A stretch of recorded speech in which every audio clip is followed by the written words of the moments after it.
하나님의 은혜가 또 오늘 이 밤에 우리 가운데 충만하게 되기를 주의 이름으로 축복합니다. 우리가 오늘 읽은 말씀은 의인과 또 악인을 대조시켜서 성도들에게 의인의 삶을 추구하도록 그렇게 도전해주고 있는 말씀입니다.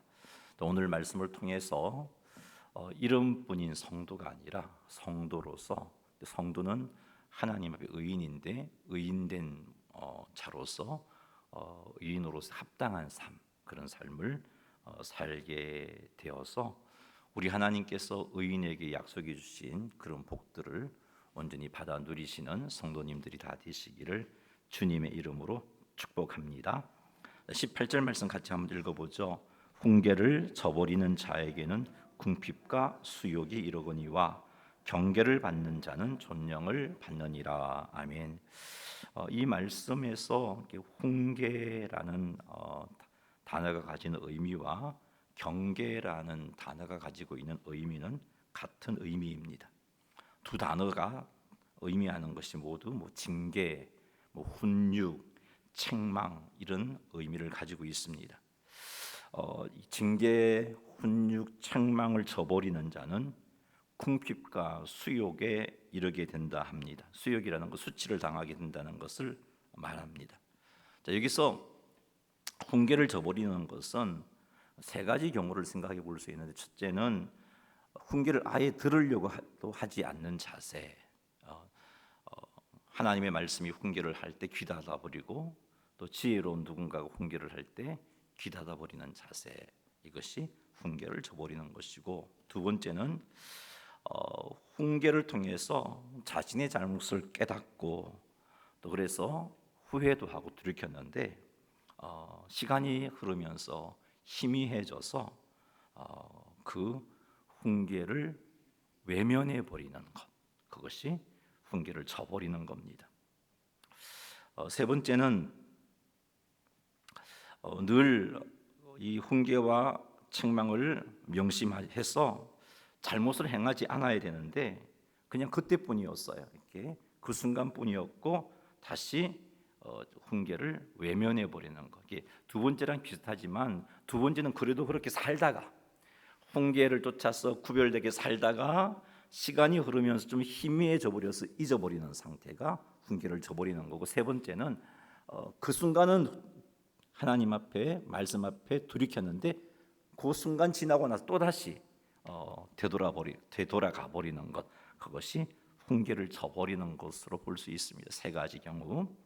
이런 자는 궁핍과 수욕에 이른다, 가난하여지고 수치를 당한다라고 말씀하고 있습니다. 이렇게 훈계를 저버리는 행동은 의인의 삶이 아니죠. 이건 악인의 삶입니다. 악인의 삶의 결국은 가난하여지고 수치를 당하게 됩니다. 18절 하반절 말씀에서 경계를 받는다고 말하고 있는데, 이 경계를 받는다는 것은 훈계를 수용하고 항상 기억하여서 그대로 살고자 하는 자를 의미합니다. 이렇게 징계를 받는 자의 삶이 의인의 삶입니다. 이렇게 징계를 받는 자는 존령을 받는다. 존령이 약속되어 있는데, 존령이라는 것은 다른 사람에게 지대한 영향력을 끼치는 그런 비중이 있는 사람이 된다는 겁니다. 하나님께서 그를 높여서 그가 속한 공동체뿐만 아니라 많은 사람들에게 정말 거룩한 영향을 끼칠 수 있는 그런 비중 있는 인물이 되게끔 하나님께서 복 주신다라는 그런 약속을 해주고 있습니다. 그러니 사랑하는 성도 여러분, 훈계를 저버리는 자가 되지 말아야 됩니다. 한순간 듣고 회심하고 한순간 듣고 돌이키는 것도 중요합니다만 그것 그때뿐이어서는 안 된다는 것입니다. 늘 기억하면서 내가 하나님 앞에 잘못 살아온 것에 대해서 말씀을 통해서 책망을 받았다면, 훈계를 들었다면, 혹은 징계를 받았다면 우리는 그 훈계와 책망과 징계를 기억하면서 하나님 앞에 바르게 살고자 애써야 되는 것입니다. 늘 기억하면서 그렇게 살아가는 것, 그것이 하나님이 주신 훈계를 받는 것이고 저버리지 않는 겁니다. 사랑하는 성도 여러분, 특별히 여러분들이 하나님의 말씀을 통해서 또 때로는 하나님의 징계를 통해서 여러분들이 받은 훈계가 있다면 그 훈계를 가슴에 새기십시오. 그때는 상황이 좋지 못해서 내가 좀 힘들고 어려웠는데 뭐 똑같은 그런 어려움이 내게 생길까, 그렇게 생각하지 마십시오. 그런 생각은 우리들로 하여금 훈계를 저버리게 만들어요.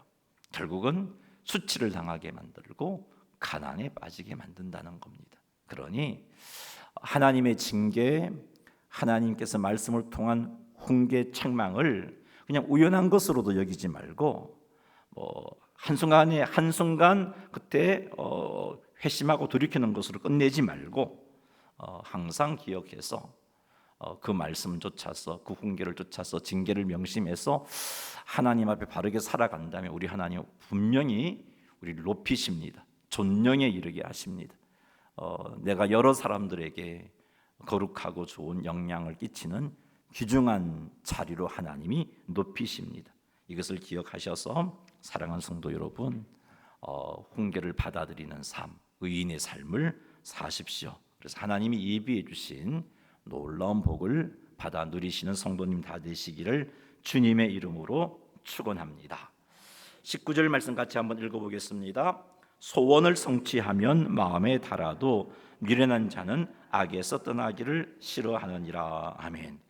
소원을 성취하면 마음에 달다라는 표현은 그 마음이 기쁘고 즐겁다는 겁니다. 그렇지 않겠습니까? 우리가 소원하는 바가 있는데 그 소원하는 바가 이루어지면 기쁠 수밖에 없고 즐거울 수밖에 없습니다. 자, 그렇다면 어떻게 하면 소원을 이룰 수 있을까? 어떻게 하면 우리가 소원을 이루어서 마음이 기쁘고 즐거울 수가 있을까? 시편 145편 19절 말씀 한번 같이 읽어보겠습니다. 그는 자기를 경외하는 자들의 소원을 이루시며 또 그들의 부르짖음을 들으사 구원하시리로다. 아멘. 자, 이 말씀에 의하면 하나님께서는 하나님을 경외하는 자의 소원을 들어주신다, 소원을 이루어 주신다라고 말씀하고 있습니다. 하나님을 경외하는 자들의 부르짖음을 들으사 구원하신다라고 말씀하고 있습니다. 그래서 이 말씀을 가지고 생각해 보면 소원을 이루어서 마음이 기쁘고 즐거운 그런 복을 원한다면 우리는 하나님을 경외하는 삶을 살아야 된다는 겁니다. 하나님을 경외하면 즐겁고 기쁜 그런 상황에 처하게 됩니다. 환경이 힘들고 어려워도, 절망스러운 그런 자리에 빠져도 그 속에서도 하나님 주시는 은혜로 인하여서 소망을 품고 기뻐할 수 있습니다. 하나님을 경외한 대표적인 인물이 요셉 아닙니까? 하나님을 경외한 요셉은 보디발의 아내가 유혹했을 때도 하나님을 경외함으로 그 유혹을 뿌리쳤습니다. 그것으로 인해서 옥에 갇히는 신세가 되었지만 이 요셉은 하나님을 향하여 불평도 하지 않았고 원망도 하지 않았습니다. 늘 한결같은 모습으로 하나님과 동행했고, 하나님과 동행했기에 그의 삶이 하나님께서 함께 하심이 주변 사람들에게 드러나는 복을 받았던 거죠. 그런 요셉의 마음의 상태는 탄식과 불평이 아니라 즐거움이었다 하는 것을 우리는 알 수 있습니다. 사랑하는 성도 여러분, 하나님을 경외하면 하나님께서 소원을 이루시고, 그래서 그 마음에 기쁨과 즐거움이 충만하게 하십니다.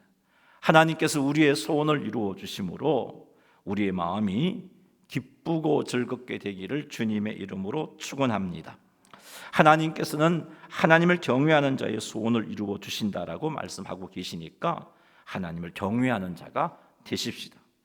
그리하여서 상황과 환경을 초월해서 기뻐하고 즐거워할 수 있는, 하나님이 우리의 소원을 이루어 주심으로 기뻐하고 즐거워할 수 있는 복을 누리게 되시기를 주의 이름으로 축복합니다. 자, 그렇다면 어떻게 하면 하나님을 경외하는 삶을 살아갈 수 있는가? 하나님의 말씀을 가까이 하는 것, 그것밖에 없습니다. 왜냐하면 하나님의 말씀은 우리들에게 하나님을 경외하도록 가르쳐 주기 때문입니다. 신명기 4장 10절 말씀 한번 읽어보겠습니다. 내가 호렙산에서 내 하나님 여호와 앞에 섰던 날에 여호와께서 내게 이르시기를 나에게 백성을 모으라. 내가 그들에게 내 말을 들려주어 그들이 세상에 사는 날 동안 나를 경외함을 배우게 하며 그 자녀에게 가르치게 하리라 하시매. 아멘. 그들에게 내 말을 들려주어, 그들에게 하나님의 말씀을 들려주면 그 듣는 이들이 하나님을 경외함을 배운다라고 말씀하고 있습니다. 그러기에 우리가 하나님을 경외하는 삶을 살려면 하나님 말씀을 들어야 됩니다. 그 말씀을 듣는다는 것은 그 말씀 앞에, 그 말씀을 통해서 하나님을 경험해야 되고 하나님을 만나야 된다는 것입니다. 그리할 때 우리는 하나님 경외함을 배우게 되고, 하나님을 경외하면 하나님께서 우리의 소원을 이루어 주시고, 우리의 소원이 이루어지면 우리의 마음이 환경과 상관없이 기뻐하고 즐거워할 수 있게 되는 것입니다. 사랑하는 성도 여러분, 하나님 말씀을 가까이 하셔서 항상 경외함을 배우시고, 나아가 하나님을 경외함으로 오늘 잠언이 말씀하고 있는 우리의 소원이 이루어지는 그런 복을 받아 누리게 되시기를 주님의 이름으로 축원합니다. 자, 이렇게 하나님을 경외함으로 소원이 이루어져서 마음이 즐거운 그 자가 바로 지혜로운 자요 의로운 자입니다. 그런데 미련한 자는 마음의 소원이 성취되면 마음이 즐겁다는 것을 알면서도 악에서 떠나기를 싫어한다라고 하반절 말씀이 말씀하고 있습니다. 왜 미련한 자는 악에서 떠나기를 싫어할까? 첫째는 미련한 자는 하나님을 경외할 줄 모릅니다. 그리고 미련한 자는 수단과 방법을 가리지 않고 자신의 소원을 이루고자 불의를 행하기 때문입니다. 그래서 자신의 소원을 이루기 위해서 악에서 떠나기를 싫어하는 겁니다. 이거 있어야, 이 자리에 있어야, 이 악에 머물러야, 세상 사람들 다 그렇게 사는데 이 방법을 해야 내 소원을 이룰 수 있다라고 생각하기 때문에 그 자리에 머물러 있는데 미련한 자입니다. 이렇게 되면 하나님께서 그 소원을 이루어 주시지 않을 뿐만 아니라 혹 그가 악을 행함으로 소원을 이루었다 할지라도 그것으로 인해서 또 다른 아픔을 겪을 수밖에 없는 것입니다. 그러니 여러분, 미련한 자가 되지 마시고 악인이 되지 마시고 지혜로운 자가 되시고 의인이 되시기 바랍니다. 의인의 삶을 추구하시기 바랍니다. 하나님의 말씀을 가까이 함으로 하나님 경외하기를 배우시고, 하나님을 경외함으로 하나님이 우리의 소원을 이루어 주시는 은혜를 누리고, 나아가 우리의 마음에 기쁨과 즐거움이 충만케 되기를 주님의 이름으로 축원합니다. 20절 말씀 읽겠습니다. 지혜로운 자와 동행하면 지혜를 얻고 미련한 자와 사귀면 해를 받느니라. 아멘. 지혜로운 자와 동행하면 지혜를 얻는다 말합니다. 동행한다는 것은 사귄다는 겁니다. 깊이 있는 사귐을 가지는 것을 말합니다. 지혜로운 자와 깊이 있는 사귐을 가지면 지혜를 얻는다라고 말씀하고 있습니다. 지혜로운 자는 여호와를 경외합니다. 여호와를 경외함으로 하나님께서 주시는 은혜와 복을 지혜로운 자는 누립니다. 그러므로 지혜로운 자와 사귀는 자는 그 사람을 통해서 하나님 경외하기를 배우게 되고, 뿐만 아니라 하나님을 경외하면 저런 복을 받는구나 하는 것을 경험하게 됩니다. 이를 통해서 지혜로운 자와 사귀는 자는 지혜를 얻게 됩니다. 그래서 하나님을 경외하는 삶을 살게 되고, 나아가 하나님을 경외하는 자들이 누리는 복을 맛보게 되는 것입니다. 그러나 미련한 자와 사귀면 해를 받습니다. 미련한 자는 하나님을 경외하지 않습니다. 미련한 자는 자기 소견에 옳은 대로 행동합니다. 이런 자와 사귀게 되면 그 영향을 받아서 하나님을 경외하지 않게 됩니다. 뿐만 아니라 자기 소견에 옳은 대로 행동하게 됩니다. 그러니 결국 하나님의 진노를 받게 되는 것입니다. 사랑하는 성도 여러분, 지혜로운 자와 사귀시고 하나님을 경외하는 자와 동행하시기 바랍니다. 혹 여러분이 사귀는 사람들 중에 여러분들로 하여금 하나님 앞에 바로 서지 못하게 하는 영향을 주는 사람이 있다면 우리는 그 사귐에 대해서 고민해 보셔야 됩니다. 그 사람만 만나면 하나님께서 기뻐하시지 않는 생각을 품게 되고, 그 사람을 만나면 하나님께서 기뻐하시지 않는 행동을 하게 된다면 그 사람과의 사귐과 교제를 고민해 보셔야 돼요. 하나님께서 무엇을 원하실까를 살피셔야 되는 것입니다. 그리고는 정말 그 사람 때문에 끊임없이 죄를 짓는 자리에 내가 들어가게 된다면 그 교제를 끊어야 할 것입니다. 그리고 지혜로운 자가 되시기 바랍니다. 하나님을 경외로운 자가 되시기 바랍니다. 그리하여 내가 나를 사귀는 자에게 좋은 영향을 끼치는, 내가 하나님을 경외하는 자가 되고 내가 지혜자가 되어서 나를 사귀는 자가 지혜로운 자가 되어지고 하나님을 경외하는 자가 되어질 수 있는 그런 삶을 살아가시는 여러분들이 다 되시기를 주님의 이름으로 축원합니다. 21절 말씀 같이 한번 읽어보겠습니다. 시작. 아멘. 재앙은 죄인을 따른다라고 말하고 있습니다. 선한 보응은 의인에게 이른다. 자, 이것이 하나님의 말씀이고 이것이 하나님의 뜻이고 이것이 하나님의 법입니다. 비록 우리의 현실이 의인에게 고통이 따르고 악인들이 우리 눈에 보기에 형통한 삶을 산다 할지라도 이 말씀, 이 하나님의 뜻, 이 하나님의 법을 의심하지 마시기 바랍니다. 공의의 하나님께서 반드시 죄인들에게 재앙에 이르게 하시고 의인들에게 선한 보응을 이르게 하심을 믿으시기 바랍니다. 공의의 하나님을 믿는 믿음으로 어떤 상황 속에서도 의인의 자리에 있는 여러분 되시기를 주님의 이름으로 축원합니다. 누가 의인일까요? 성경 전체의 흐름에서 살펴본다면 예수 그리스도를 구주와 주님으로 믿는 자가 의인입니다. 하나님께서는 예수님을 믿는 자를 의인이라고 칭해 주십니다. 그러니 철저하게 예수님을 믿는 믿음을 지켜서 의인의 자리에 항상 있으시기 바랍니다. 그리하여 하나님께서 주시는 선한 보응을 받아 누리시는 성도님들이 다 되시기를 주님의 이름으로 축원합니다. 22절 읽겠습니다.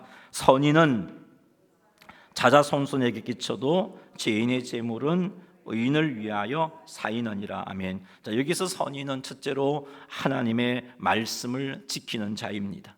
여기 말씀을 지킨다는 것은 신약의 개념으로 설명해 본다면 예수님을 구주와 주님으로 믿고 그리고 서로 사랑하는 것으로 정리해 볼 수 있겠죠. 지난 주일 나대배 시간에 말씀드렸습니다. 그의 계명을 지키는 자, 그의 계명은 예수님을 믿는 것과 서로 사랑하는 것이라고 말씀을 나누었습니다. 그가 선인입니다. 둘째로 불의를 행치 않고 정직한 방법으로 재산을 모으는 자가 잠언이 말씀하고 있는 오늘 본문 문맥 속에서 찾아볼 수 있는 선인입니다. 셋째는 자기 주변에 소외된 사람을 돌아보고 그들에게 사랑과 나눔의 손길을 베푸는 자, 그가 선인입니다. 자, 이런 자의 분은 이런 자는 성실하게 일하는 사람이고 또 성실하게 일함으로 하나님께서 그에게 물질을 주실 것이고 그렇게 얻은 물질은 자녀들에게 상속되어진다, 자자손손에게 끼친다라는 말씀을 하고 있습니다. 그러나 죄인들의 재물은 의인을 위하여 쌓는다는 겁니다. 많이 참 수단과 방법을 가리지 않고 재물을 모아봐도 자기가 쓸 수 있는 게 아니고 그것이 자자손손으로 이어지는 게 아니고 하나님의 섭리 가운데 그것이 의인을 위해서 사용되도록 하나님이 하신다는 겁니다. 옳지 않은 방법으로 재물을 모으는 자가 여기 말하는 죄인인데 이런 자들은 결국 그가 열심히 땀 흘려 수고한 것이 하나님이 예비해 놓으신 의인을 위하여 재물을 쌓는 행동밖에 되지 못한다는 것입니다. 그러니 사랑하는 성도 여러분, 우리는 악인의 방법으로 세상 가치관을 쫓아서 또 물질을 모으고 추구하는 것이 아니라 의인된 선인의 모습으로 또 철저하게 하나님의 말씀을 지키며 또 철저하게 주님의 뜻을 이루며 또 연약한 지체를 돌아보고 의로운 방법으로 정직한 방법으로 열심히 일해서 하나님께서 우리에게 주신 그런 재물들이 또 하나님께도 영광이 될 뿐만 아니라 우리의 자자손손에게까지 끼쳐지는, 그래서 우리의 수고가 헛된 수고가 되지 않는 그런 복을 받아 누리게 되시기를 주님의 이름으로 축복합니다. 자, 23절 읽겠습니다. 가난한 자는 밭을 경작함으로 양식이 많아지거니와 불의로 말미암아 가산을 탕진하는 자가 있느니라. 아멘. 언뜻 보기에는 이 23절 말씀이 무슨 대조를 이루는가, 뭔가 좀 논리가 엉성한, 논리가 없는 그런 말처럼 우리가 이 23절이 읽혀집니다. 번역이 그래서 그런데요. 자, 가난한 자는 밭을 경작함으로 양식이 많아진다는 이 앞부분과 또 불의로 말미암아 가산을 탕진한다는 뒷부분이 대조를 이루고 있는 겁니다. 자, 가난한 자가 밭을 경작하는 행동은 하반절에 불의라는 말과 반대되는 의로운 행동입니다.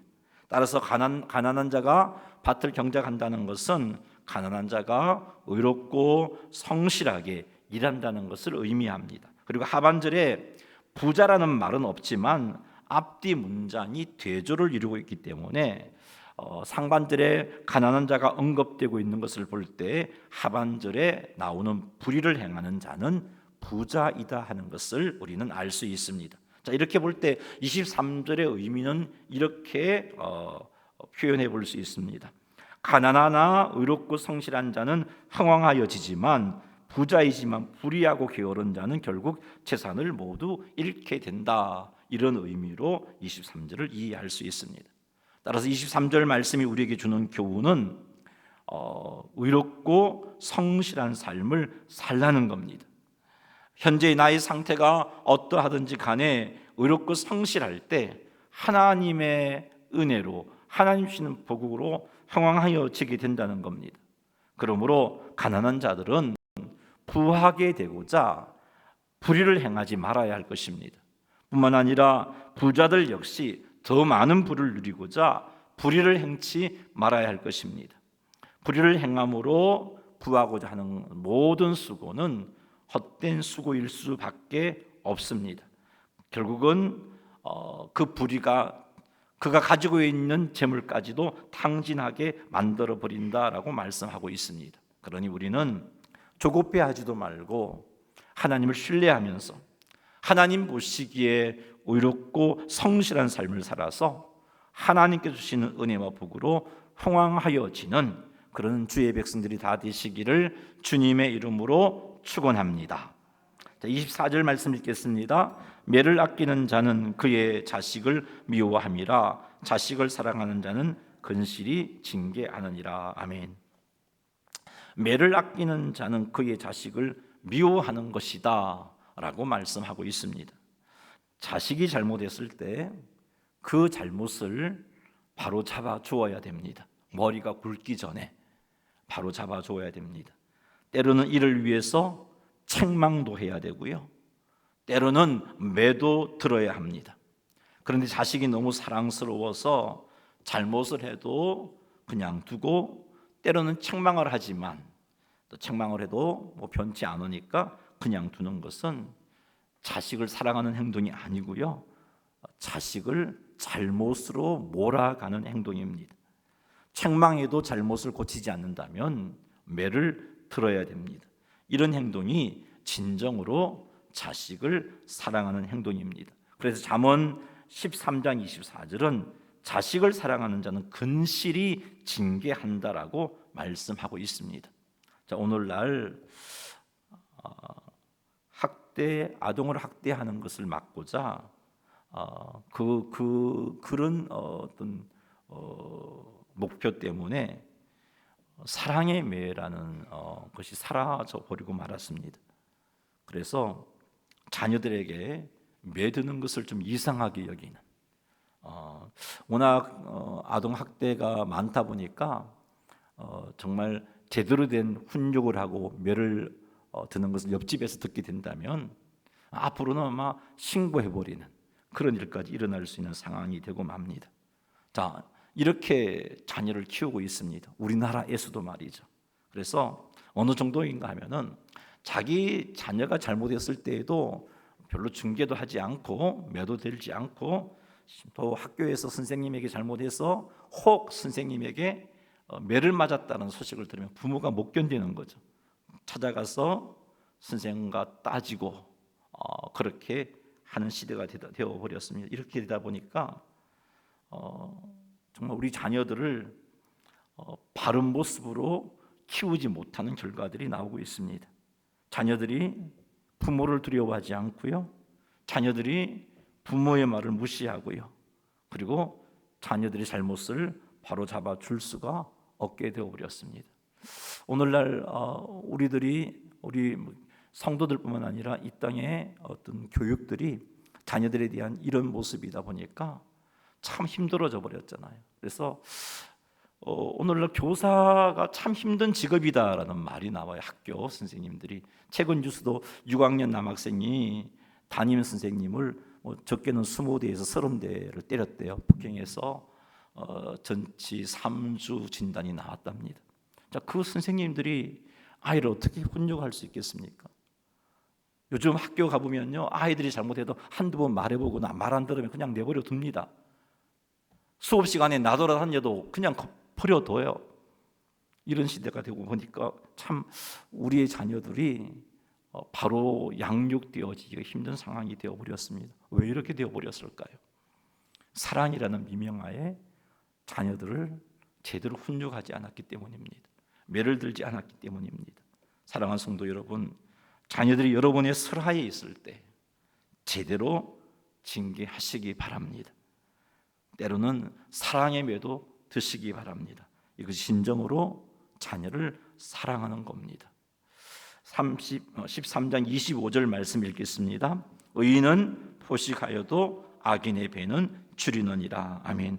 의인은 포식하여도, 이 부분을 직역을 해보면은, 히브리어를 가지고 직역을 해보면 이런 표현입니다. 의인은 그의 혼이 만족하도록 먹는다. 그렇게 표현해 볼 수 있습니다. 자, 근데 이 혼으로 번역했는데 이 혼에 해당하는 히브리어가 네페시라는 단어를 쓰고 있는데, 이 네페시는 영혼이라는 뜻도 있고요, 생명이라는 뜻도 있습니다. 혼이라는 뜻도 있고요. 생명으로 본다면 육적인 부분을 의미하고, 영혼은 영적인 부분을 의미하는데, 혼이, 네페시가 만족하게 된다는 말은 두 가지 의미를 다 생각해 볼 수 있어요. 영적으로도 만족함을 누리고 육적으로도 만족함을 누리게 된다는 겁니다. 누가요? 의인은 영적으로든 육적으로든 만족함을 누리게 되는 겁니다. 자, 지금까지 살펴본 잠언에서 의인은 어떤 삶을 사냐 하면은 게으르지 않고 성실한 삶을 삽니다. 그리고 하나님을 경외합니다. 그래서 하나님께서 그의 소원을 이루십니다. 나아가 물질적인 풍요로움도 누리게 됩니다. 뿐만 아니라 영적인 풍요로움도 누리게 됩니다. 그가 의인입니다. 하지만 악인의 배는 줄인다라고 말하고 있습니다.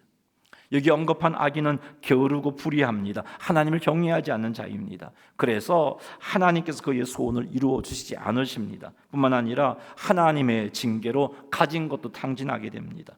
혹 재산이 있다 할지라도 그가 욕심이 크기 때문에 더 갖고 싶고, 그래서 더 갖고 싶은 욕망 때문에 만족하지를 못하는 겁니다.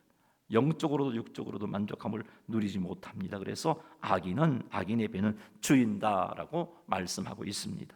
사랑하는 성도 여러분, 게으르지 맙시다. 성실하십시다. 하나님을 경외하십시다.